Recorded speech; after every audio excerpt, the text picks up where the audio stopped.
All right, what's up, everybody? This is the Red Alert Podcast. I'm your host, Joe Chap, with my host, Cindy Berry.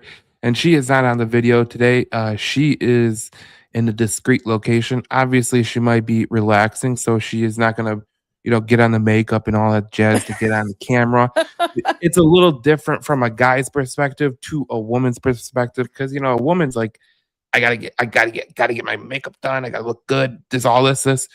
A guy's just like, let's just run it, whatever. It is what it is. The picture works. The picture works. No, I'm gonna be on. I'm gonna do a special little shout out tomorrow. So everybody come back and check it tomorrow. I've got some hot trade rumors to share, but I didn't want to do it yet because I want to get it. I want to get some confirmation from one more source. So lots to check in with the Red Alert podcast every day because you never know when we're gonna throw that out there. But I'm giving a little teaser today, Joe. Going to be on the camera tomorrow with some interesting information, I think. Yeah, that'd be interesting to um show out whatever you have. Usually you have some good stuff, you know what I'm saying? So it is it's a pretty good thing to have, whenever you have something, it's always a good thing. So that's how it goes. Well, I you know know, it's something I liked and you won't tell me, so it is what it is. So, it is. it's a surprise. It's a surprise. Usually when you say I got to trade, a rumor that could potentially be happening, and then it's like, well, you can tell me, and you usually tell me. This time around, you're like, nah, you're just gonna have to, float in the wind, you That's know. right. It's just a little chatter, okay? It's just a little chatter, but I did promise you and I promised everybody here that if I started to hear a little chatter that I would let you guys know. A lot of things can change between now and the trade deadline, but a little bit of chatter, it's good stuff. It's good stuff, Joe. What do you Oh got? man. What's news? Well, so the Red Wings, obviously, they had that road trip, right? And we talked about it before the whole thing was happening. The Red Wings went 2-0-1 on the 3-game road trip. And look, I think the most important thing about that is two things. One, the back to back that they had, Toronto, Minnesota, not easy. Okay. I know Toronto struggled a little bit, and a lot of Toronto fans are going absolutely insane, which is always great because I love the sad Toronto Maple Leaf fan. It's the greatest thing in pro sports, next to the sad Yankee fan. Well, there is no really sad Yankee fan. It's usually very hot headed, pissed off, and full of just total vitriol. Anyways, the point of the matter is, you go to play the Maple Leafs, you beat them in overtime.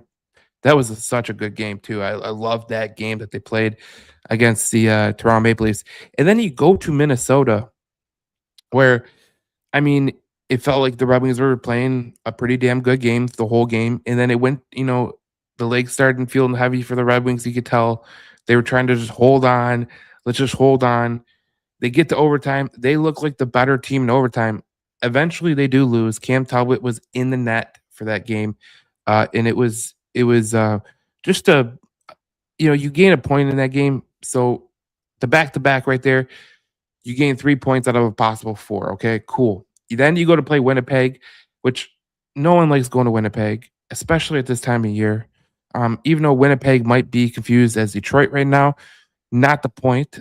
Go to Winnipeg. Usually, you go to Winnipeg and it's like you kind of start slow. The Red Wings haven't done well there the last couple times they've won. I think they're 1-3-1 in their last five, which is not a good number. But they only go there once a year, and so they beat the crap out of the Winnipeg Jets 5-1, and they go against a really good goalie in Connor Hellebuck.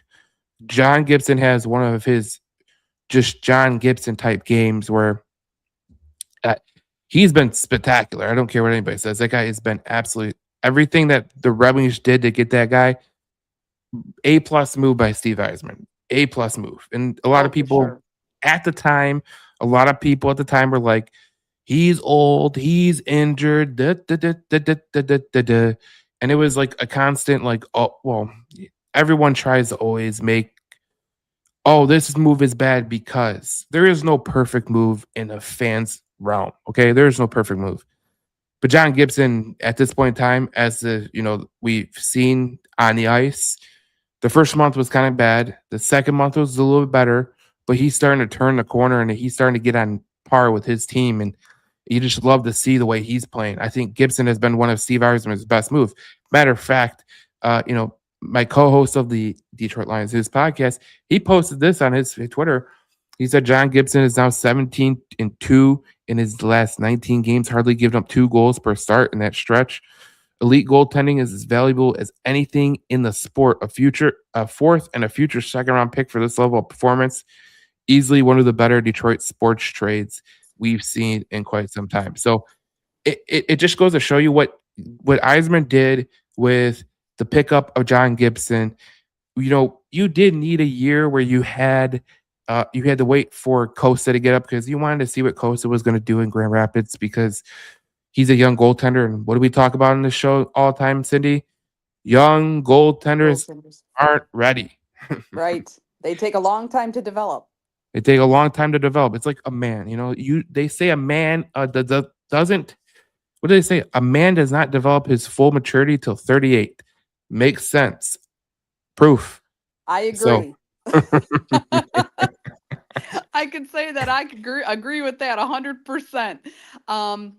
Well, here's the thing we're seeing with John Gibson is we're seeing this team, and I don't think it's just him. I think it's a number of them. We're seeing them to finally begin to gel. They're getting to know each other. They're starting to gel, and we're really starting to see this synergy, right? We're seeing it in the forward lines. We're seeing it in the defensive pairings. We're seeing it with the goaltender and his kind of net front guys. And so I think that we're definitely headed in the right direction. There were definitely some doubts about John Gibson in the beginning. I'll admit I was even one of those people. I was like, mhm. oh geez, I'm just a little bit uncertain about this guy. But they said the same kind of stuff about Patrick Kane, and I was absolutely certain on Patrick Kane. I'm like, no. And I remember having this big discussion with a former coach friend of mine, and in fact, he called me over the weekend, and I wasn't able to get back with him. But um, he was really on this big mistake, Patrick Kane. He's old. Rarely do guys come back from that kind of a surgery and an injury and all this kind of thing. And he was really down on Patrick Kane. He just thought that that was just a name to put butts in seats, right? And I said, I Mhm. don't think so. I kept saying, I disagree with you on that one. I disagree with that. So maybe he was calling me to apologize, but I don't know about that. But let's face it, Patrick Kane has had an amazing resurgence. I think that John Gibson's kind of going through the same dynamic, right? There were a lot of doubters in the beginning, and he's basically saying, I've got more in me. I've got more to give, and we're seeing that. So I think that there's no doubt that John Gibson has been absolutely key to the Red Wings' success here this season. And in the last 4 games, especially, I mean, just like outstanding play. I mean, absolutely outstanding. You could have fooled me if you would have said that, hey, this guy is past his prime. He put all those doubts right to rest because there is no way this guy is beyond his prime. He's actually seeing a revival and a resurgence. And I'm just glad that the Red Wings were able to capitalize on that.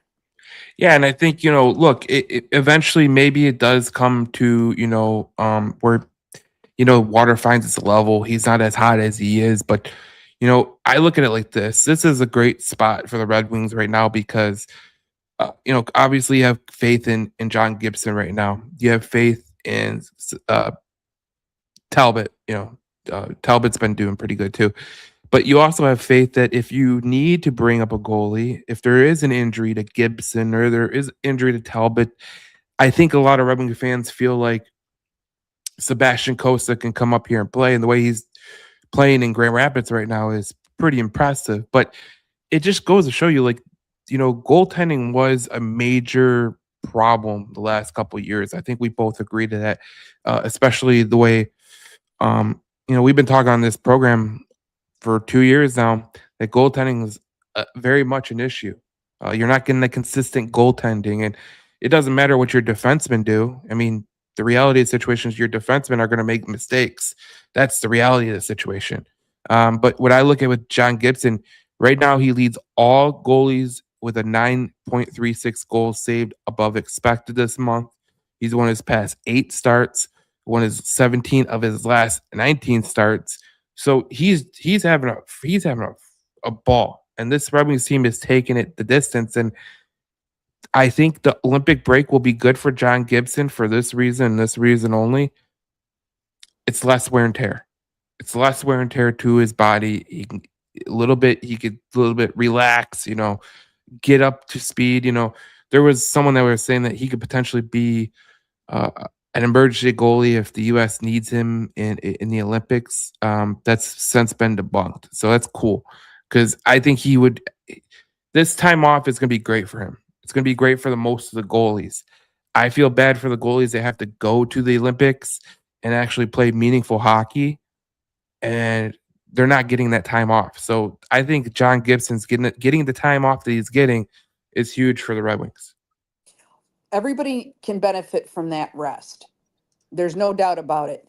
And the thing is, and I had heard this similar talk about him being a backup goaltender for Team USA. I'm really glad because that he's not, because when I first heard it, I was concerned about the potential for injury. I'm like, Yes. that's all we need. I mean, we can't afford for him to get injured. And so I'm glad that that isn't the case. I know everybody wants that shot at the Olympics. It's only every 4 years, but I was grateful that we didn't have to worry about that because you just can't risk the injury. The Red Wings have to be very, very careful. And I think that Todd McClellan is sensitive to that as well, is being just very, very cautious, not overplaying guys, not overextending them, not risking injury when it's not necessary. Those are the finer points of his coaching style that are going to benefit the Red Wings and hopefully protect them against some of that. I mean, obviously, these things happen, right? Injuries happen. Mhm. But the longer that the more you can do to prevent the likelihood of that, the better you're preparing your team to run deep. And I think that that's what Todd McClellan's looking at. I don't think he's looking to just make the first round. It was kind of funny because you were talking about, speaking of the first round, is Paul Bissonnette, Biz Nasty. He was saying, "Oh, geez, I hope, I pray that the Red Wings meet the Toronto Maple Leafs in the first round of the playoffs." And No, you don't. I was thinking, No, yeah, you don't. Biz, and we'll beat them then too. And so like, yeah, no, you don't. No, you don't. But he was all sad and depressed. And I have to say, I took some great pleasure in seeing that, because there's nothing more satisfying than beating the Leafs than maybe beating the Blackhawks or the Avs. Those are the other two that are ranking right up there. And we're going to see them play the Avs here next week. So that'll be an incredibly exciting game. Yeah, I think Biz talking about being Biz talking about wanting to see the Detroit Red Wings in the playoffs. No, I quote tweeted a Maple Leafs fan that I know, and he's like, I hope to God that we play Florida in the first round again, because I don't want to be the person that starts another Detroit Red Wings run. And basically he's saying like, look, this team looks like they're going to be on a path for a while, and that's going to be a lot of fun to watch. And I just look at it like this: was a successful road trip. Seeing Paul Bissonnette, Biz Nasty, all upset was just great. To see the Spitting Chicklets crew clown him on their new Netflix episode, which I don't know why they moved to Netflix, but whatever. But it was funny as hell. But I love beating the Leafs. Sweeping the Leafs is even better. Their fans are, especially one. There is a Steve Dangle. He called the Red Wings the Red Sabers before the year, and yeah, looks like the Red Sabers are there. But the Red Wings have been on a heater. I mean, you look at this since the Christmas break, Cindy. They're tied for fourth in best point percentage, and the reason I take this as such a big thing when we talk about point percentage is because what it tells you is how many of these games do they earn a point? And I think if you earn a point Well, if you're a Tampa Bay Lightning, you're on a point 95% of the time. You're going to make the playoffs. I think that's clear.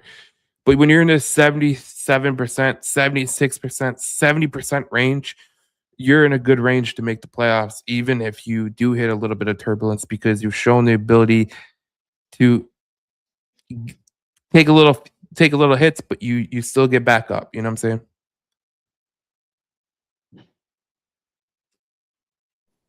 Whoa, trying to get back on there. I don't know what happened to me. I kind of flashed out and flashed back in. That was weird. Okay, sorry about that. So here's the thing. This team is running off of two things. They're running off of momentum, and another thing that Larry Murphy, my friend Larry Murphy, is always talking about is confidence, or confidence, as he would say, confidence, right? Confidence. Confidence. The Canadian pronunciation. Confidence. This team has a ton of confidence right now, and they have a ton of momentum. And so hopefully my hope is, or should say maybe my concern is that they're not able to carry the momentum through the break. They've got to just keep that going, keep that energy. And but they're certainly feeling very confident right now, and they should. uh they are hanging on by the skin of their teeth to first place. I'm really going to be looking forward, and I haven't checked. Maybe Joe, you can check and see right now. Looking like to me we're still 0-0 in the Mammoth and Lightning game. I'm looking for Tampa Bay hopefully to drop one to Utah tonight, and if that's the case, uh wonderful, because those 3 games in hand, I don't like it. I don't like being a point up with those 3 games in hand. But one of the things that I've noticed with the Wings this year and this season that they didn't have last season is, um, they are really, they're winning the puck battles along the boards. They are fighting for this. I mean, they're not just writing off, oh, well, we iced the puck. That's all right. No, they are chasing down this puck. They are chasing these games down, and they are going till the very last minute, and they're making sure that they're nailing down at least that 1 point. And so I just see them able to get those um, get those 1 point games, and often, probably more often than not, I think I haven't done the stats on it, but they're able to convert and pick up the second point in overtime or in a shootout or something like that. But even ending up with those ties is is really, I think, been a huge difference to their success. Yeah, So the you get a point in a shootout. That's I mean a point in a, like you said, the tie. I mean, there's no ties now, but there is a chance to earn a right, point. Just going to overtime. So you earn a yeah, point going to overtime. just go to overtime. Just go to overtime, and tie it with regulation tie or whatever. So but yeah, because look how many singular points they've gotten that have then ended up culminating into a 2 point win at the end of the game with in overtime or in a shootout or whatever. So they are just, I just see them being just, they're not giving up. You know what I mean? Hmm. They are just pushing through that third period, and they've always kind of been a third period comeback team. But then they go and sometimes they fall so far behind that they can't make it up in the third. But I mean, so it's like they're staying with the competition enough through 2 periods that when they pour it on in the third, they're able to, even if they've fallen behind by a goal, they're able to make that up, tie it up, and then run it into overtime. So the I think their ability to stick with it, and just in every aspect of their game, whether that's fighting it out against the boards, whether that's chasing down pucks down ice, whether that's just staying relentless. This team is relentless. And that's kind of if I were to pick a word so far to define the Detroit Red Wings this season, so far I'm seeing them, they are relentless, relentlessly pursuing all of those things. Yeah, and the one thing I would say is they need to get better on 5-on-5. They're 21st in net with the shot percentage, save percentage combined, but that's the one thing that they have to get better at. And look, we'll go on to the next one because this is a pretty sizable one. Uh, uh, Edvinson, he will be out until the Olympic break. McClellan's told the media today. Uh, Here's what I think, and I'm given a unique kind of perspective. I haven't heard this perspective from a lot of people. I put it out there on the Red Alert podcast, but I didn't get to like basically give my full input of what I think. But when you look at the Red Wings and you look at Edmondson, right? He obviously is the second best defenseman on this Red Wings team. Zero doubt about it. Okay. But when you lose a guy like that, it gives Eisenman a chance to see what potentially he could add at the deadline. See, I've subtracted Evanson because I want you see what he's doing if he he's obviously injured, but you get to see like who else can step up in his place. Can it be a Pelika? Can it be a JBD, Bernard Docker, Hamnick? I don't have much confidence in. Maybe it could be Eric Gustafsson. You never know, but this will show about the depth of your team. And then when you make a trade at the deadline, I assume that they're going to make a trade. I assume they're going to make a trade for a defenseman just because they do need a defenseman and they need a forward. So whatever comes their way, they could do that after the Olympic break, during the Olympic break, whatever Eisman wants to do. If I read one article, Cindy, and I talked about it on the Michigan Sports Central podcast. But the Red Wings could basically set the tone of the market. And the whole gist of it was the Red Wings have the most cap space, they have the most assets, they have the most needs. They are a good team. They could set the market. And there's not many teams that could really compete with the Red Wings on the asset front. It's kind of like this. Um, you're going to buy a house, right? You're going to buy a house.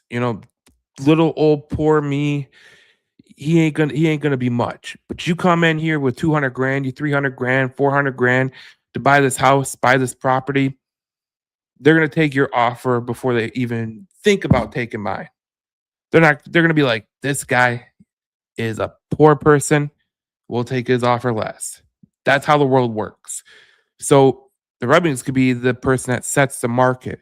And what it means from the ground level is all these teams that have been in the playoffs for years, the Tampa Bay Lightning, the Florida Panthers, Carolina Hurricanes, whatever they buy, they're gonna have to pay the Detroit Red Wings price.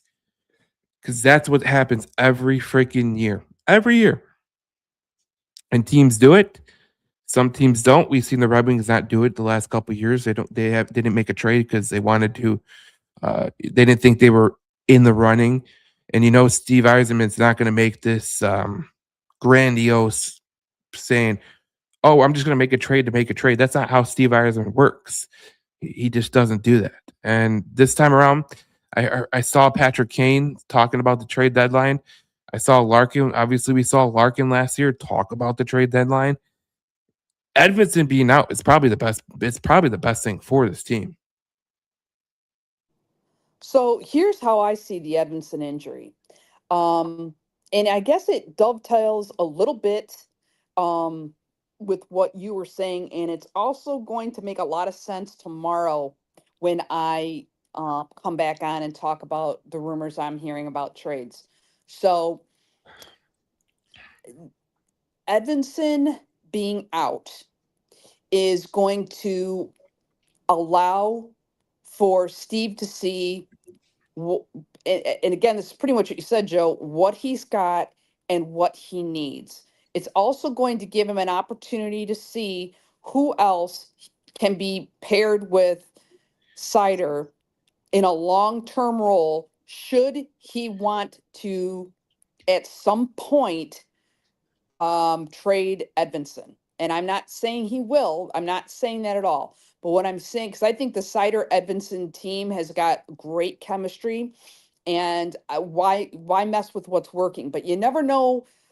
Steve's not just looking at this upcoming trade deadline, this upcoming playoffs. He's looking already into the postseason, next season, and what he's planning to do. And so if Edvinson becomes part of a scenario where he may want to secure something else, he can see, is there something or someone else that can work as well or better with Mo Sider. And that may be something he picks up at the trade deadline, or it might be something he's already got there.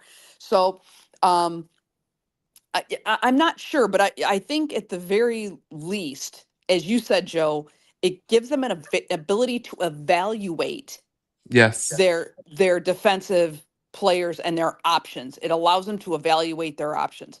So I think that'll be a valuable exercise for Steve Eiserman, and I think he's going to take full advantage of that. Well, Patrick Kane on the possibility of the Red Wings finally being buyers this year at the trade deadline. He said, quote, I think we have put ourselves in a position to maybe go and get some players and try to be the team that's a buyer at the deadline, he said this week. I'm sure whatever moves we make, we'll be excited about them. If there's any, we are still confident with the group we have going up against everybody.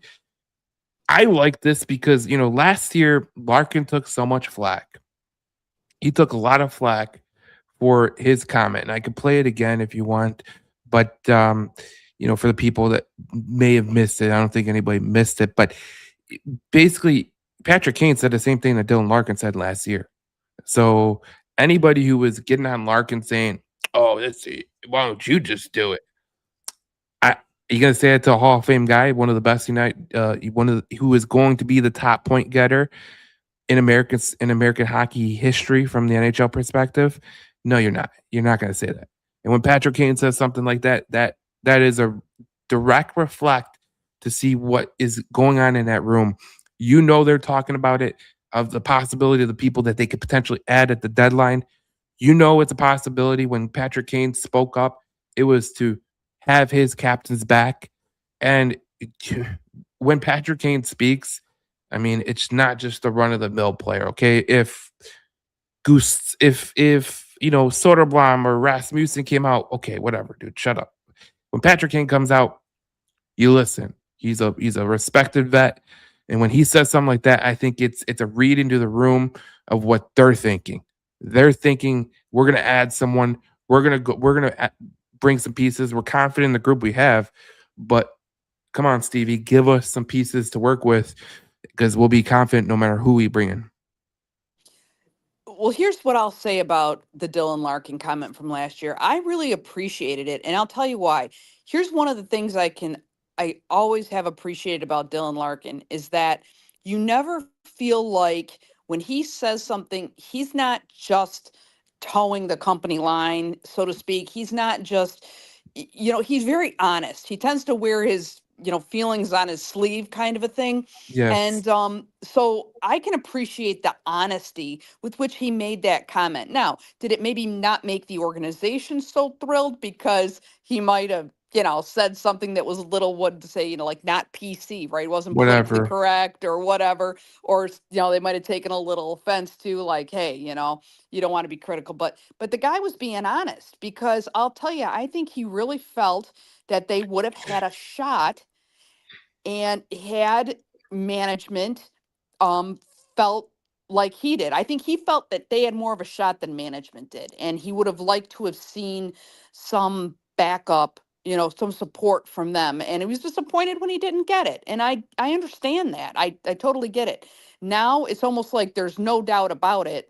What Dylan Larkin believed last season about his team is playing out in front of everybody this Mhm. season. And they can't deny the fact that this team not only has a chance to just get in the playoffs, they have a real shot to make it deep enough that, can they make it to the finals? It would be a tough road, but I believe they could. I believe they could make it to the finals. And I think this team is looking to go all the way. I really do. I'm willing to bet you a nickel to a donut that in that room, you were talking about what's going on in the room, Joe. I'd be willing to bet you right now that in that room, they're not talking about making the playoffs. They're talking about winning the cup. Will it Yeah. happen? Can it happen? We'll see. But I guarantee you that's what they're talking about. Well, this is what I always say to people, especially like the way the Lions had a bad season. Okay, obviously, when you have a season like that, it sucks, right? You hope that you know you make some moves in the offseason, get yourself in a better position. get yourself healthy, whatever the case may be. I think the Red Wings looked at last season and it was kind of like, how did we do this again? And how are we going to come out of this as a better team? And I think McClellan at the end of the at the end of the year, talking about there's no progress, this is, everything that he said, like this is one of the things he said. I think this was early in the year. That all year for me because clearly it's still a huge issue. We just played the game. We didn't play to win the game, and we're not. We have no chance.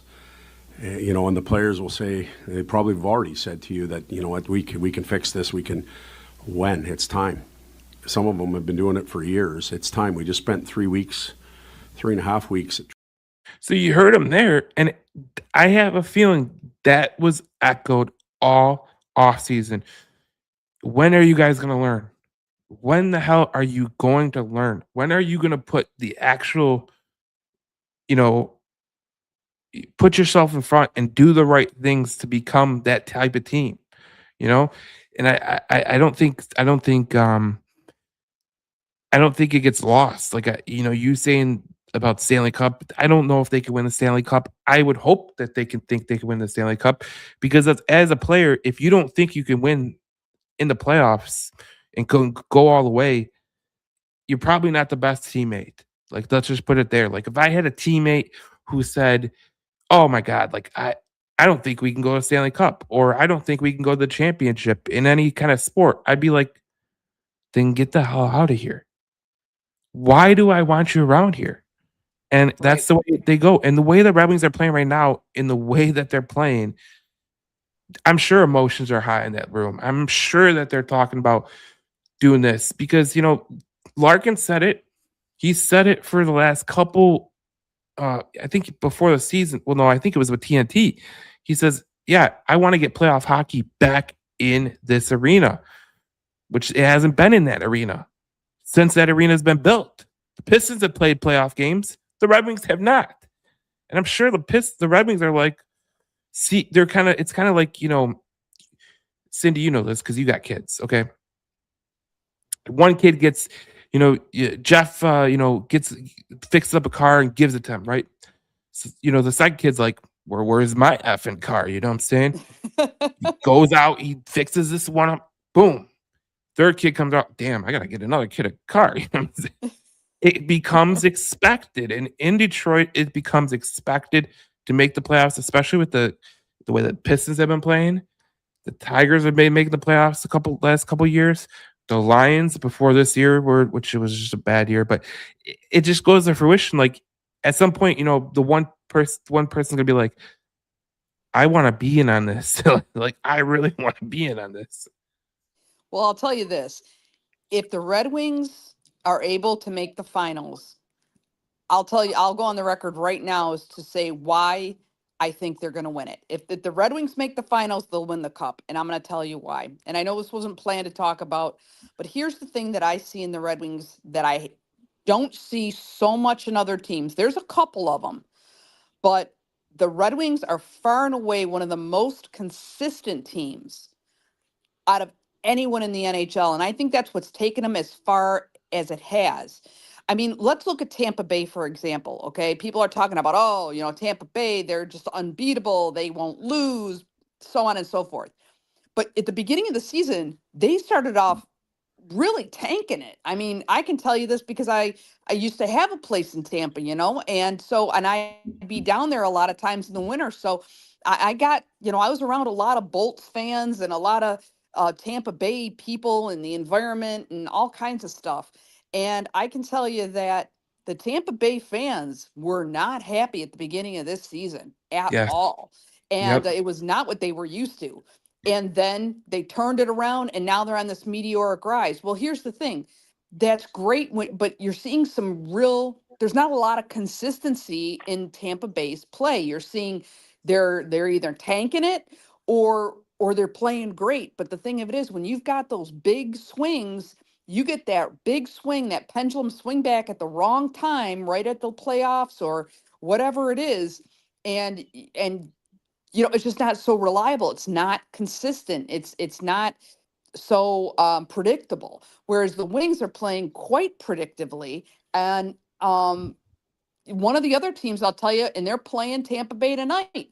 Another Utah. team, Utah, has been quite consistent.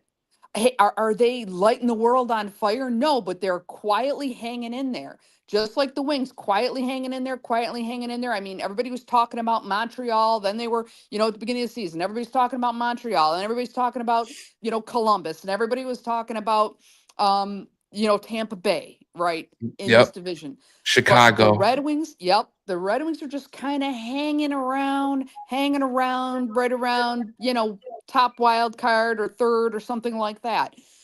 Consistency, and that is what's going to win it for them. They're also playing a more physical game. Ben Sherratt's mixing it up, of course. Yep. You've got Appleton. I mean, you've got some guys now, and this is the difference maker from this last season to this season. In addition to the consistency, in addition to the fact that these teams are gelling and they've got a goaltender who's far more reliable than any other goaltender they've had in the last 4 or 5 seasons, but you see a team that's got physicality that they haven't had in the past. So, with those three things, I will tell you that I believe if they make it to the finals, they're going to win the cup. I'll go on the record right now, Joe. Yeah, I mean, you look at the Red Wings and you look at Utah, and there is a correlation between these two teams because, I mean, I heard it today on NHL Sirius XM radio. I got the chance to listen to what they were saying, but they were saying there was a guy in the studio and he was like, "Which team would you bet to fall off?" And would it be Utah? Would it be Detroit? I don't hear them saying that about Montreal. Okay, I don't see them saying about Buffalo or the Penguins or the Islanders. Like you could say it about all those teams, but they were saying these two teams because they generate buzz. And Utah is a damn good team. I think we're all aware of that Utah is a pretty good team. We're gonna see them next. I think next Tuesday we will see them. Which we'll have to play in Utah, which that arena is pretty wild. But yeah, Utah has been playing stout, and there's a lot of teams in the NHL that are bunched up right now. But what you said about Tampa Bay is true because it's almost like they lost Braden Point, and they haven't came back to earth. Like they haven't came back to earth. Braden Point's a huge part of that team, and obviously he will not be in the Olympic roster, which is huge, which is a huge miss for Team Canada. But they haven't had a step back. They've been on this heater for a while. Like you look at it, like 958. How sustainable really is that? It's not sustainable. It That's just not sustainable. Like anything you hit at a 90% clip, it could be blackjack, roulette, sports bets. You're living a charmed life. Like you better start banking some money because you're living a charmed life. 95% doesn't happen in any business, any sports league. It just does not happen. Exactly. And it's not like I said, it's not like you saw Tampa Bay playing some, acceptable hockey at the beginning of the season. They really weren't. And I think Yeah. they had to retool. And so the question is, where are they going to land here after the Olympic break when they come back? What is their season going to look like? Yep. And I think that it's very likely if they go kind of if the pendulum swings back the other way and they find themselves, at 500 or something like that. Um, I think a couple things are going to happen. One, I think the Red Wings will outpace them, Yep. and number two, I think they're going to begin to lose the confidence that they do have. And they're going to find them, we're going to find them not so formidable an opponent, even in the event that, they make the playoffs, we end up meeting them or something like that. But I think everybody's, just starstruck by their performance. And it has been outstanding the last dozen games. And you showed that. But I agree with you. It's not sustainable. And that's the key. That's why consistency is so important, because if it's consistent, then it's proof of a sustainable system.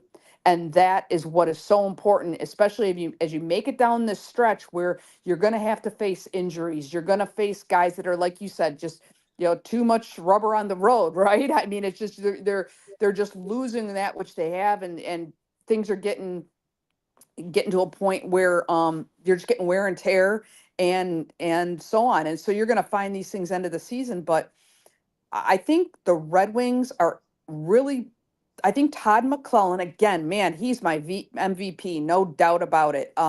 He has built this team for the long haul, and then he's taken a couple of cherries on top, right? Like Emmett Finney, like a couple of these other new guys. Those are just cherries on top of the foundation of the Sunday that he's built here, and it's sticking around for a while. I've got a lot of confidence just in how I see this team being crafted from the beginning of the season through the things I've seen them come up against. The way they handled, for example, we kept talking about how tough their schedule was this Yes. last several weeks. And look how well they've performed despite an incredibly challenging schedule. Now we're talking after the break, they're going to have a much lighter schedule. Yes. So let's now see what they can do. They've made it through the rough patch and they've done it with better than 500. So let's see now what's going to happen. I think they're just getting started, Joe. I really believe the Red Wings are just getting started, and I cannot wait to see what they're going to show everybody when we come back. Well, to your point, here is a point that I think a lot of people miss when they talk about the season. The Red Wings have played the most back-to-back games up until this point. Okay, they only have one back-to-back in March. That's it. They're done. Tampa Bay has 7. Montreal has 6. Pittsburgh has 5. Carolina has 7. Buffalo, I think they have 8. So the Red Wings got the rough end of the schedule, and they're still hanging in there, hanging in there, hanging in there with a 651 point percentage. Carolina's is at a 66.3 clip. The Lightning are at 68. They're gonna have these back to backs, and I don't care who you are, what team you are. The back to backs really kill you. They really kill you. In March, I listened to a guy. He was a very I forget what his name was. God, what was his name? He was a coach for the Bruins a couple years ago. I'm forgetting his name, but he said, I would rather play back to backs earlier in the season than later in the season, and the reason why is early in the season you could take the hits. Okay, this guy gets injured, cool. We can kind of make up for that, like an Edmondson getting injured, or Larkin being out for a game, whatever the case may be. Cool, you could take that. But when you get to those back to backs in March, when the tempo reigns in, the pressure starts to come to the forefront because you're all trying to make the playoffs. You're playing teams that are trying to make the playoffs. You want to have those back to backs early, and I think the Red Wings they got the benefit of the schedule if you really want to look at it, because those back to backs came earlier. They won't come in March like the other teams, and I think that's something that proves your point where this is all, with Tampa Bay, they're going to have a tough part of the schedule coming up where they got to have 7 back-to-back games in March and going into April. That's not easy. I don't care who you are. That really takes the heat out of you. Well, exactly. And see, the thing is, as you said, when you're later in the season, the stakes are higher and you just are running up against the clock. You're against the calendar. You just don't have the amount of time that you have earlier in the season to heal from injuries, to get guys back into the lineup. You better be deep, because if you're lacking depth, you have no time to do anything else about it. And that's where you really see the weaknesses of the teams that are really shallow, because you know if they face an injury and they don't have time to develop anybody else and they got nothing else they can bring up, they're kind of like shooting ducks in a barrel, so to speak. You know what I'm saying? I mean, they're at a significant disadvantage. So I think that what the Red Wings have been able to do is position themselves to be in the best place possible.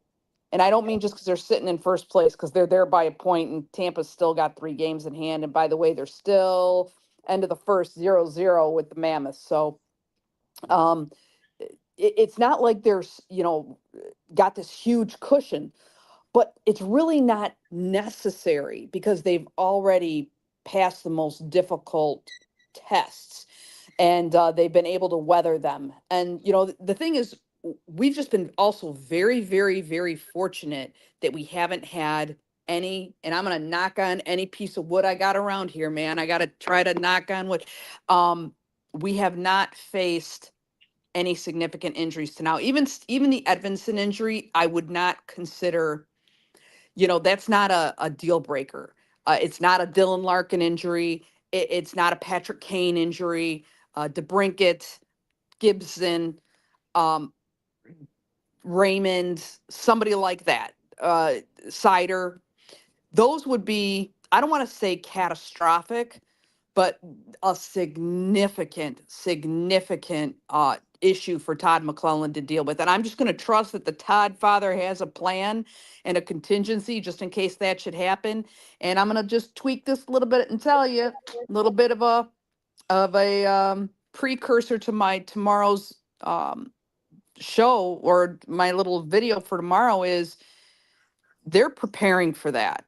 So when we're looking at trade deadline targets, think about what the most critical, vulnerable positions are, and ask yourself, if you were Todd McClellan, are you prepared?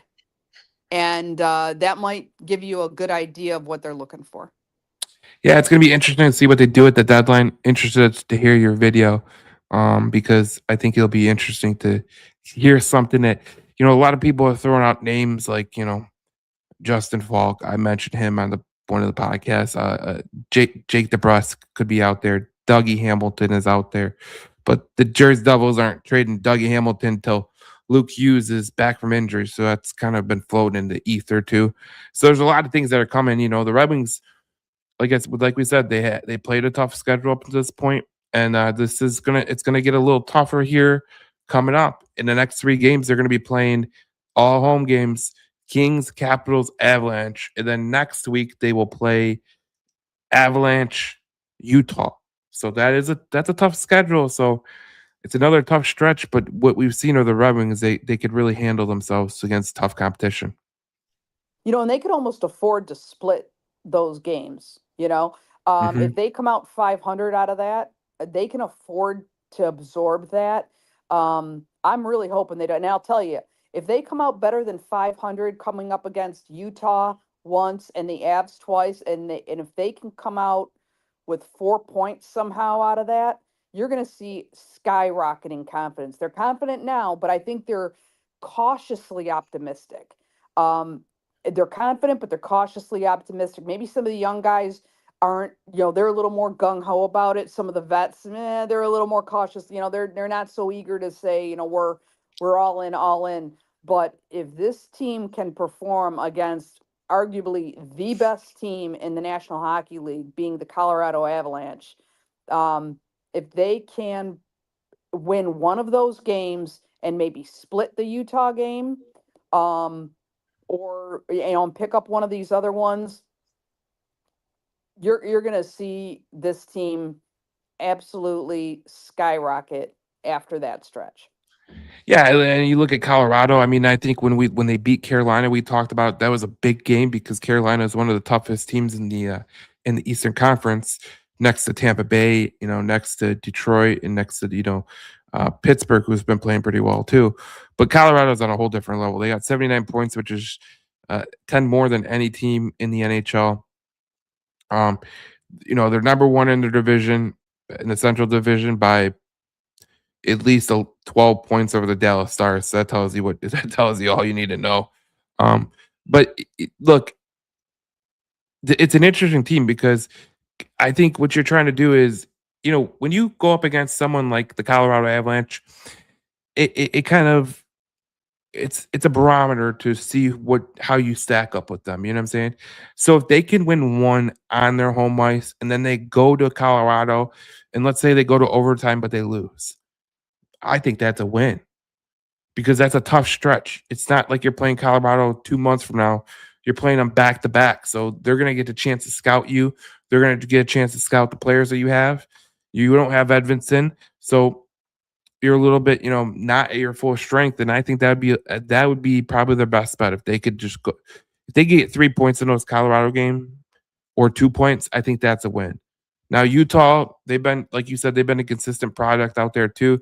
They're currently fifth. They're currently fourth in the Central Division. Uh, they're a little bit outside the playoff race right now. They would technically make the playoffs right now, but they're a good team, and they're for some reason Utah is really bad away from their home arena, 12, 13, and 2, but they're 8-1-1 in their last 10. And we've seen Colorado. I mean, I was shocked a couple days ago to see Nashville roundhouse the Colorado Avalanche. I was totally shocked. So maybe you're getting the Colorado Avalanche at a good time, but this stretch you got coming up, not an easy stretch, but you don't got a back-to-back. Kings and the Capitals, they're good teams. They're not great teams, but Avalanche on Saturday is something that, you could put on your register and say, yep, that'll be a good game right there. Yeah, you don't want to miss that one. I don't want to miss either one of the. I'll tell you, I don't want to miss either game against the Avalanche, and I don't want to miss the game against Utah. Like you said, the Caps and the Kings, yeah, they're so teams. I'll be a little disappointed if we end up dropping one to them. But if we have to drop one, I'd rather have it beat one of those teams, and I'd rather have them beat the Avalanche just one game because that will prove to this team, any doubters that are out there, that they can go toe to toe with the best team in the league and pull out a W. And that's what I think is going to be huge. And then with Utah, the thing is that I consider Utah to be, as I said, equally consistent with the Red Wings. They're not super flashy. They're not going on any kind of huge, impressive win streak. Nobody's talking about them now. There's more people talking about, and I say nobody's talking about them. I don't mean that. I mean, obviously, I know they're being talked about, but it's not like people are talking about Tampa Bay or Colorado or Carolina or or even Pittsburgh. They're talking about these other teams. Montreal was a big. Everybody was talking about Montreal at the beginning because they were so unexpected or whatever. You don't see too many people talking about Montreal at the moment. But I think, to me, I see Utah as being a very similar team to Detroit. So I'd like to see how Detroit plays against Detroit, essentially. And then I'd like to see how Detroit handles the pressure that the Avalanche is going to bring, because they are a pressure playing team, and they're going to bring everything they've got. They're going to come hard and fast against the Wings, particularly they're going to rough up these young guys too. Make no mistake about it. Colorado's going to take the opportunity to rough up some of these rookies to see, to try to exploit that. And Yep. that's why I'm grateful for Sherratt and Appleton, a couple of these other veteran guys who are not afraid to mix it up. I mean, obviously Cider, I still consider him a young guy, even though he's a pretty established veteran now. But these guys they're gonna drop the gloves, and they're gonna take it right back to Colorado. I think they're gonna take their game and throw it right back at them. They have the capability of doing that. So that's why I'm very interested in seeing them play, particularly those two teams and those 3 games. It's kind of like they always say, like, you hear Dan Campbell say this, and you hear AJ Hinch say this, and you hear JB Bickerstaff say it, and I'm pretty sure Todd McClellan's going to be saying it in the locker room too. This is a measuring stick game. This is a measuring stick game to see where we're at and where we have to go to get to that level. And I think that's the best thing about it, because you're going to be playing this team before the Olympic break. Most of these guys, some of these guys won't make the Olympic roster, so they have all that time to stew on it and get better at their craft. So, and Lucas Raymond's on a heater as well. Lucas Raymond, 4 goals in the last 4 games and 7 in the last 10. He's heating up too. So, this Red Wings team is playing at a high level, and they're going to be this is going to be a tough stretch, but I think they can handle this, and we'll be here to talk about it next Thursday, because we'll talk about the first half of the schedule, and we'll talk about going to Olympic break and all that stuff. We might poke fun at Canada because it's just fun to poke fun at Canada. Now, I'm not being mean to my Canadian followers, my Canadian people. Um, you need a new governor. That's number one. But anyways, you're Red Wing fans. You're part of our thing. So it's gonna be fun. Obviously, the USA and the Canadians, if they meet on the ice side for the gold medal game, oh, that'd be theater, just theater. And I would love to watch it. And I know that everyone would love to watch it. But we got 5 games left before the Olympic break. It'll be fun to talk about this next Thursday, Cindy, is to go through another episode of the Red Alert podcast. Thank you guys for watching. There's a lot of people watching on today, which is strange, but there is no Red Wings on, and we do that for a reason. So we'll see you in the next podcast. We talk more Detroit Red Wings hockey on the Red Alert podcast. Now I will say goodbye before I lose my voice. So we will see you out. See you then.